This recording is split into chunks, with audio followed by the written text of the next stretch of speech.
Рецепты здоровья.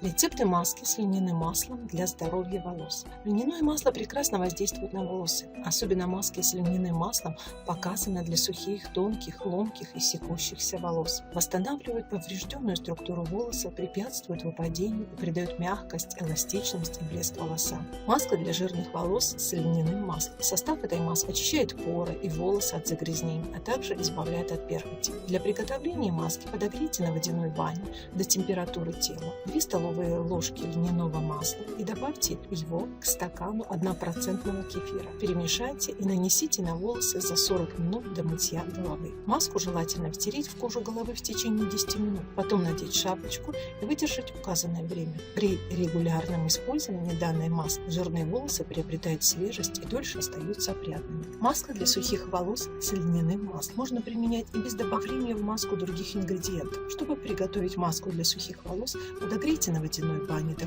комфортной температуры 2 столовые ложки льняного масла. После тщательно вотрите масло в кожу головы, проведя массаж 5-10 минут, а затем распределите по всей длине. Покройте голову полиэтиленом и сверху утеплите полотенце. Маску держать рекомендуется от 1 до 2 часов. При сильном повреждении волос подобную маску лучше делать на ночь. Маска для роста волос с льняным маслом, который стимулирует обменный процесс и тем самым активирует рост волос. Для приготовления маски смешайте в равных пропорциях по 1 столовой ложке льняного, касторового и облепихового масла. Подогрейте масляную смесь на водяной бане до температуры тела.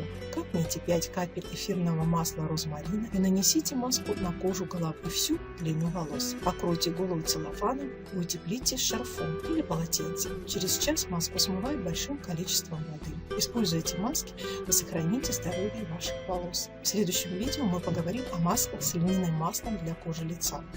Нажимайте на кнопку, подписывайтесь на канал, ставьте лайк.